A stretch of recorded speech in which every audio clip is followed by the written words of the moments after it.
जय श्री श्याम सभी श्याम प्रेमियों को। तो चलिए श्रीमद् भागवत गीता के दूसरे अध्याय का महात्म्य जानते हैं। भगवान विष्णु कहते हैं, हे लक्ष्मी, प्रथम अध्याय के महात्म्य का उत्तम उपाख्यान मैंने तुम्हें सुना दिया। अब अन्य अध्यायों के महात्म्य श्रवण करो। दक्षिण दिशा में वेद वेता ब्राह्मणों के पुरंदरपुर नामक नगर में श्रीमान देव शर्मा नामक एक विद्वान ब्राह्मण रहते थे। वे अतिथियों के पूजक, स्वाध्यायशील, वेद शास्त्रों के विशेषज्ञ, यज्ञों का अनुष्ठान करने वाले और तपस्वियों के सदा ही प्रिय थे। उन्होंने उत्तम द्रव्यों के द्वारा अग्नि में हवन करके दीर्घ काल तक देवताओं को तृप्त किया, किंतु उन धर्मात्मा ब्राह्मण को कभी सदा रहने वाली शांति नहीं मिली। वे परम कल्याण में तत्व का ज्ञान प्राप्त करने की इच्छा से प्रतिदिन प्रचुर सामग्रियों के द्वारा सत्य संकल्प वाले तपस्वियों की सेवा करने लगे। इस प्रकार शुभ आचरण करते हुए उन्हें बहुत समय बीत गया। तदनंतर एक दिन पृथ्वी पर उनके समक्ष एक त्यागी महात्मा प्रकट हुए। वे पूर्ण अनुभवी, आकाश रहित, नासिका के अग्रभाग पर दृष्टि रखने वाले तथा शांत चित्त थे। निरंतर परमात्मा के चिंतन में संलग्न हो वे सदा आनंद विभोर रहते थे। शिव शर्मा ने उन नित्य संतुष्ट तपस्वी को शुद्ध भाव से प्रणाम किया और पूछा, महात्मन, मुझे शांतिमय स्थिति कैसे प्राप्त होगी? तब उन आत्मज्ञानी संत ने देव शर्मा को सोपुर गांव के निवासी मित्रवान का, जो बकरियों का चरवाहा था, परिचय दिया और कहा, वही तुम्हें उपदेश देंगे। यह सुनकर देव शर्मा ने महात्मा के चरणों की वंदना की और समृद्धिशाली सोपुर ग्राम में पहुंचकर उसके उत्तर भाग में एक विशाल वन देखा। उसी वन में नदी के किनारे एक शिला पर मित्रवान बैठा था। उसके नेत्र आनंदातिरेक से निश्चल हो रहे थे। वह अपलक दृष्टि से देख रहा था। वह स्थान आपस का स्वाभाविक वैर छोड़कर एकत्रित हुए परस्पर विरोधी जंतुओं से घिरा हुआ था। वहाँ उद्यान में मंद मंद वायु चल रही थी।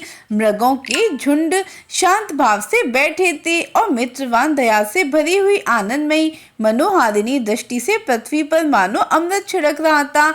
इस रूप में उसे देखकर देव शर्मा का मन प्रसन्न हो गया। वे उत्सुक होकर बड़ी विनय के साथ मित्रवान के पास गए। मित्रवान ने भी अपने मस्तक को किंचित नवाकर देव शर्मा का सत्कार किया। तदनंतर विद्वान देव शर्मा अनन्य चित्त से मित्रवान के समीप गए और जब उसके ध्यान का समय समाप्त हो गया, उस समय उन्होंने अपनी मन की बात पूछी। महाभाग, मैं आत्मा का ज्ञान प्राप्त करना चाहता हूँ। मेरे इस मनोरथ की पूर्ति के लिए मुझे किसी ऐसे उपाय का उपदेश दीजिए जिसके द्वारा सिद्धि प्राप्त हो चुकी हो। देव शर्मा की बात सुनकर मित्रवान ने एक क्षण तक कुछ विचार किया। उसके बाद इस प्रकार कहा, विद्वान, एक समय की बात है, मैं वन के भीतर बकरियों की रक्षा कर रहा था। इतने में ही एक भयंकर व्याघ्र पर मेरी दृष्टि पड़ी, जो मानो सबको ग्रस लेना चाहता था। मैं मृत्यु से डरता था, इसलिए व्याघ्र को आते देख बकरियों के झुंड को आगे करके वहां से भाग चला, किंतु एक बकरी तुरंत ही सारा भय छोड़कर नदी के किनारे उस बाग के पास बेरोक टोक चली गई। फिर तो व्याघ्र भी द्वेष छोड़कर चुपचाप खड़ा हो गया। उसे इस अवस्था में देखकर बकरी बोली, व्याघ्र, तुम्हें तो अभिष्ट भोजन प्राप्त हुआ है। मेरे शरीर से मांस निकालकर प्रेम पूर्वक खाओ। तुम इतनी देर से क्यों खड़े हो? तुम्हारे मन में मुझे खाने का विचार क्यों नहीं आ रहा? व्याघ्र बोला, बकरी, इस स्थान पर आते ही मेरे मन से द्वेष का भाव निकल गया। भूख प्यास भी मिट गई, इसलिए पास आने पर भी मैं तुम्हें खाना नहीं चाहता। व्याघ्र के ऐसा कहने पर बकरी बोली, न जाने मैं कैसे निर्भय हो गई। इसमें क्या कारण हो सकता है? यदि तुम जानते हो तो मुझे बताओ। यह सुनकर व्याघ्र ने कहा, मैं भी नहीं जानता। चलो सामने खड़े हुए इन महापुरुष से पूछते हैं। ऐसा निश्चय करके वे दोनों वहां से चल दिए। उन दोनों के स्वभाव में यह विचित्र परिवर्तन देख के मैं बहुत विस्मय में पड़ा था। इतने में ही उन्होंने मुझसे आकर प्रश्न किया। वहां वृक्ष की शाखा पर एक वानर राज था। उन दोनों के साथ मैंने भी वानर राज से पूछा। विप्रवर, मेरे पूछने पर वानर राज ने आदर पूर्वक कहा, अजापाल, सुनो, इस विषय में मैं तुम्हें प्राचीन वृत्तांत सुनाता हूँ। ये सामने वन के भीतर जो बहुत बड़ा मंदिर है, उसकी ओर देखो। इसमें ब्रह्मा जी का स्थापित किया हुआ एक शिवलिंग है। पूर्व काल में यहाँ सुकर्मा नामक एक बुद्धिमान महात्मा रहते थे जो तपस्या में संलग्न होकर इस मंदिर में उपासना करते थे। वे वन में से फूलों का संग्रह कर लाते और नदी के जल से पूजनीय भगवान शंकर को स्नान कराकर उन्हीं से उनकी पूजन किया करते थे। इस प्रकार आराधना का कार्य करते हुए सुकर्मा यहाँ निवास करते थे। बहुत समय के बाद उनके समीप किसी अतिथि का आगमन हुआ। सुकर्मा ने भोजन के लिए फल लाकर अतिथि को अर्पण किया और कहा, विद्वान, मैं केवल तत्व ज्ञान की इच्छा से भगवान शंकर की आराधना करता हूँ।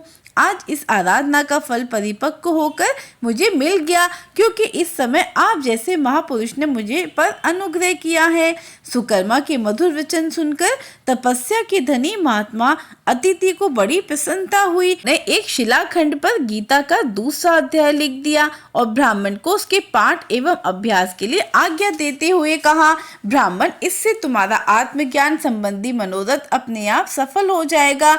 ऐसा कहकर वे बुद्धिमान तपस्वी सुकर्मा के सामने ही देखते देखते अंतर्ध्यान हो गए। सुकर्मा विस्मित होकर उनके आदेश के अनुसार निरंतर गीता के द्वितीय अध्याय का अभ्यास करने लगा। तदनंतर दीर्घ काल के पश्चात अंतःकरण शुद्ध होकर उन्हें आत्मज्ञान की प्राप्ति हुई। फिर वे जहाँ जहाँ गए वहाँ का तपोवन शांत हो गया।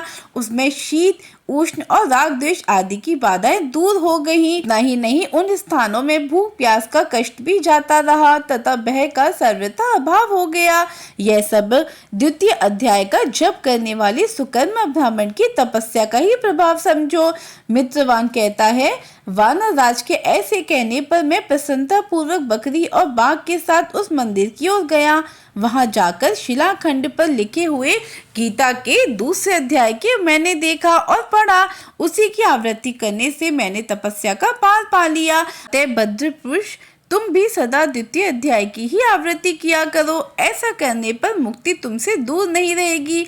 भगवान कहते हैं, हे प्रिय मित्रवान के इस प्रकार आदेश देने पर देव शर्मा ने उनका पूजन किया और उसे प्रणाम करके पुरंदरपुर की राह ली। वहां किसी देवालय में पूर्वोक्त आत्मज्ञानी महात्मा को पाकर उन्होंने ये सारा वृत्तांत निवेदन किया और सबसे पहले उन्हीं से द्वितीय अध्याय को पढ़ा। उनसे उपदेश पाकर शुद्ध अंतःकरण करने वाले देव शर्मा प्रतिदिन बड़ी श्रद्धा के साथ द्वितीय अध्याय का पाठ करने लगे। तब से उन्होंने अनवद प्रशंसा के योग्य परम पद को प्राप्त कर लिया। लक्ष्मी, यही द्वितीय अध्याय का उपाख्यान कहा गया। आशा करती हूँ आपको ये जानकारी अच्छी लगी होगी। अगर आप ऐसे ही श्रीमद् भागवत गीता के हर अध्याय का महात्म्य सुनना चाहते हैं तो हमारे इस चैनल पे बने रहिए। जय श्री गणेश, जय श्री श्याम, जय श्री राधे।